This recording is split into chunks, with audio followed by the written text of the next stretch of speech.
Hello, it's Karen Berniston here with a Card Making with Dies video.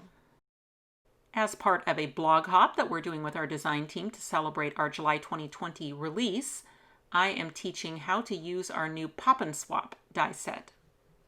So the idea with this die set is that there are opposite swing arms, and one item is going to disappear as the card opens while another one appears. So for my card today, I thought it would be fun to take the giraffe out of our new safari animals and dress him up as a mild-mannered cub reporter on the upper swing arm when the card is closed, and then open the card and the cub reporter disappears and out pops the superhero giraffe. The July 2020 release you can view and pre-order on our website right now, karenberniston.com. Shipping starts the first week of August 2020. Okay, I have die cut the mechanism for the Pop and Swap. It's just one piece, and I've just used a medium weight cardstock. You don't have to have something super heavy for this one. And then I'm just taking a pencil to mark in where all the score lines are so that you will be able to see them easier in the video. Okay, there are 4 vertical folds, and those are all going to fold like mountains. Now don't fold through this little swing arm in the process. Just let that stick up in the air when you do these 4 folds. And by doing those 4 vertical folds, then you'll have that simple box pop up.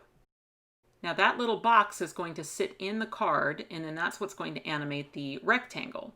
And then these long pieces are the swing arms, and what's going to animate those are these little triangle sections. So fold on the vertical so that then you can work the triangular fold, the diagonal fold in both directions. So you're basically working those 2 diagonals at the same time. Then you open it up and then you press against the triangle so that they invert into the piece as you fold it again. So that's going to move that swing arm and have it then be sticking straight up when the card is closed, and then as you open it, it'll dive down behind the box. Now the reason I drew this one in as dashed lines is because that is an optional score line, so you do not need it to make the piece work. The piece is already working.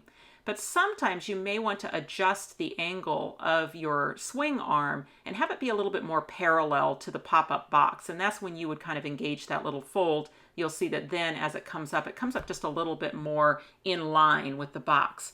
But it is very optional. You may or may not even need it. Okay, moving to the other swing arm, it's the exact same method. So you fold the vertical so the 2 triangles come together.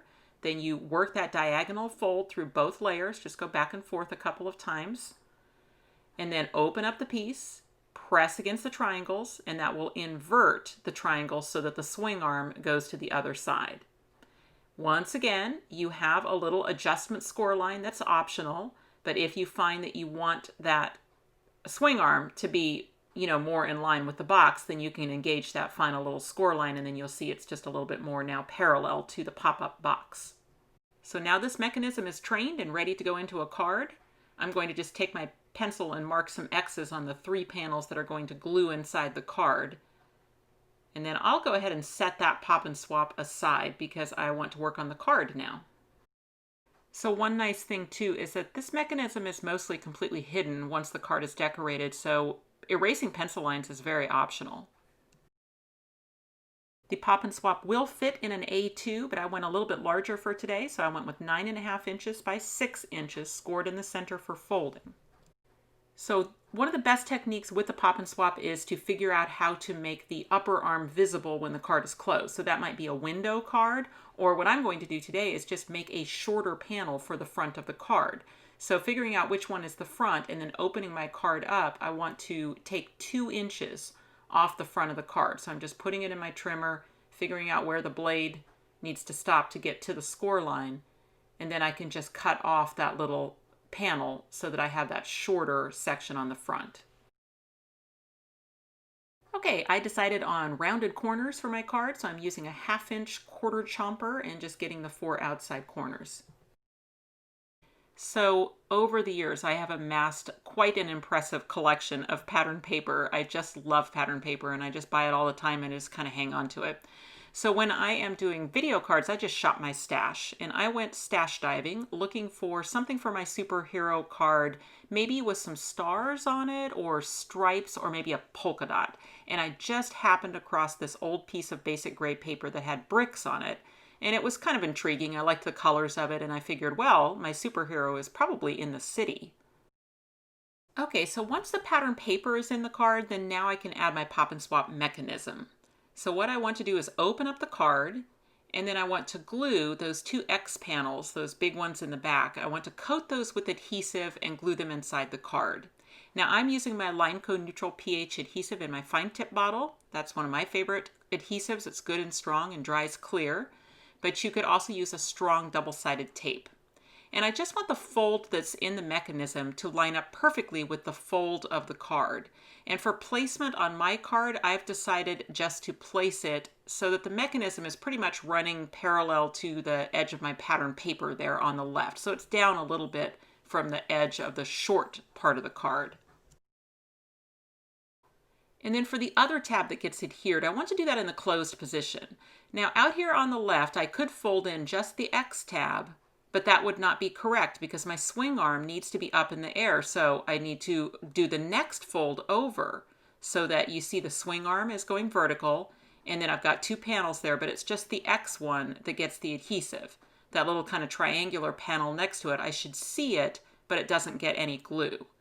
And then I'm just going to coat that X panel with adhesive. And then keeping everything flat, I'm going to close the right side of the card against that exposed adhesive. Since I used glue, I'm just going to pinch that for a second and let that glue set up. And then when I open the card, maybe just make sure that my panels do feel like they're glued down well. And then you can see how that works. So definitely be thinking of some clever ideas for the pop and swap. You can see how generic it is. The pop and swap comes with decorator pieces included, including these two rectangles. So I've nested those together so that I can make a frame, just holding those together with some temporary adhesive and then rolling it through my little Easy Cuts machine. So I've switched to that little small machine. All of the decorator pieces in the pop and swap will fit in it, as well as, the safari animals. So just makes it easy when you're crafting small things just to use a little small die cutting machine. So then I'm just adding a little bit of ink to those frames so that they will be slightly darker than the rectangles when I glue them all together.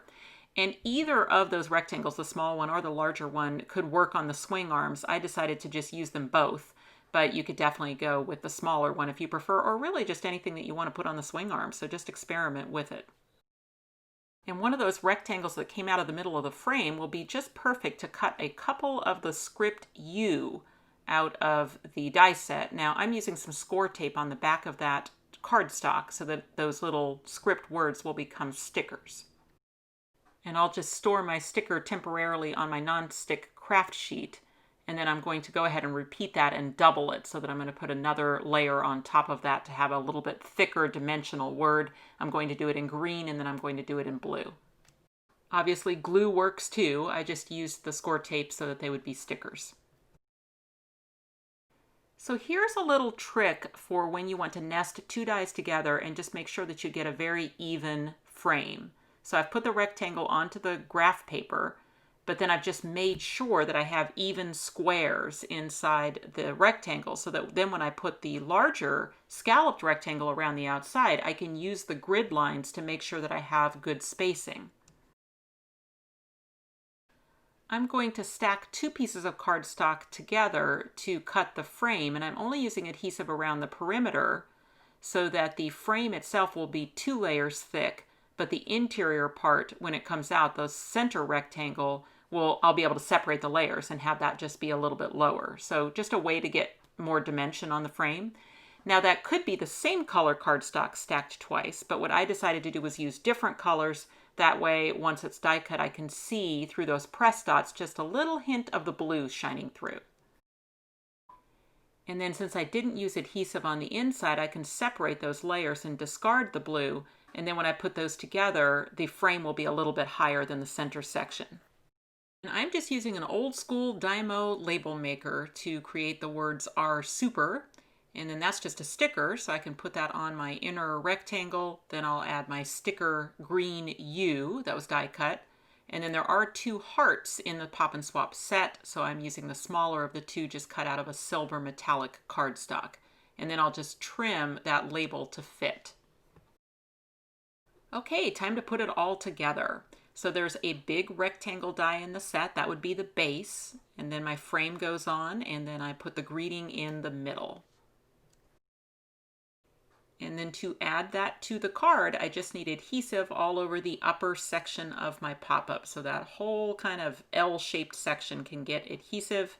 And then just place the rectangle onto the pop-up. And I'm just trying to make sure that I've got it straight and that the upper edge is not sticking out when the card is closed. For the front, just a simple thank you and another silver heart. And a cream-colored rectangle as a place to sign the card, embellished with a heart. Okay, switching to the safari animals now so that I can make my dressed up giraffes. There are two pieces in the safari animals to make a giraffe. So there's the giraffe body, and then there is the snout piece. And both of those have a stencil feature. So leaving the paper in the die, I'm going to use the stencil feature for the mouth on the snout piece. So the mouth gets stenciled, but the nostrils are holes. And I'm just going to brush around that with a little bit of brown ink. Then on the big giraffe piece, the eyes are stenciled. I'm using a black pen for that. Then a pink colored pencil in the middle of the ears.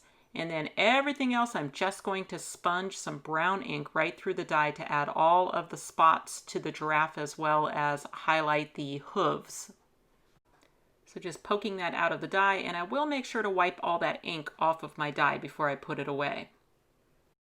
Then I just glue the snout piece on, and then I like to go in through the nostril holes and fill those in with a little black. Okay, when I want to dress an animal, I just cut the animal itself out of the various colors that I need. So in this case, just the head of the giraffe out of black cardstock. Then I'm just going to draw in a hairline, cut that out, and glue it to the top of his head. So then I know it's going to match because it's been cut with the die. Making clothing for the animals is really the same concept. Just cut the body out of whatever color you want the clothing to be. So I'm going to do a kind of khaki colored jacket. So I'm cutting some of the arms off so that his arms will come through. So that'll just make the sleeves. And then what I'm going to do on the jacket is I'm just going to come up sort of at an angle and make two halves of the jacket. Under the jacket is going to be a white shirt, so I glue the jacket to the white giraffe. Then again, I just trim it. So I trim the head off, I trim the bottom, I trim off the tail, and then I can take a black pen to draw in the shirt details. So just maybe kind of some collar lines at the top, line down the middle, some dots for buttons, and then just trim the sleeves a little bit longer than the sleeves of the jacket. So it's like the shirt sleeves are coming through the sleeves of the jacket. And then once I have that completely done, I can just glue that onto my giraffe. Some glasses that came out of Tiny Accessories 1 will complete the Cub Reporter giraffe. The base of my superhero giraffe is exactly the same. I did add some wispy bangs to the hairline this time, so it would be a little cooler. Okay, the superhero outfit is going to be made out of blue and red, so I've cut the giraffe out of both colors. And starting with the blue, I've chopped off the head, then made the sleeves and took the tail off. And then I'm just going to glue that piece to the full giraffe. And look at how much that looks like pajamas, little footy pajamas. So you could definitely do that maybe for a baby card. But I'm going to complete my superhero outfit with a little piece of red. Let's just call this the red Speedo. I don't know what we should call it, but anyway, that's going to glue into place. In Tiny Accessories 2, there is a cape and a superhero mask, and I know that this is kind of based on Superman and he doesn't wear a mask, but we're just taking a little creative license because he's also not a giraffe. The way the cape works is you fold in the little triangles, and normally that fits our animals pretty well, but the giraffe has a really skinny neck. So to make it fit the giraffe, your best bet is just to cut it up the middle and then slide each half in. So just adding my adhesive to the little triangle and then gluing that to the front, and then I can kind of pull it to whatever angle I like, and then I'll just go ahead and glue it to the back as well. Then I just do the same thing with the other half of the cape. And then to put some sort of emblem on the front of the outfit, I thought the little tiny stars that come in our paper frames pop-up would be perfect. I added the double-sided adhesive to the back so that they would be stickers. And then I'm just going to put one on the front of my super giraffe.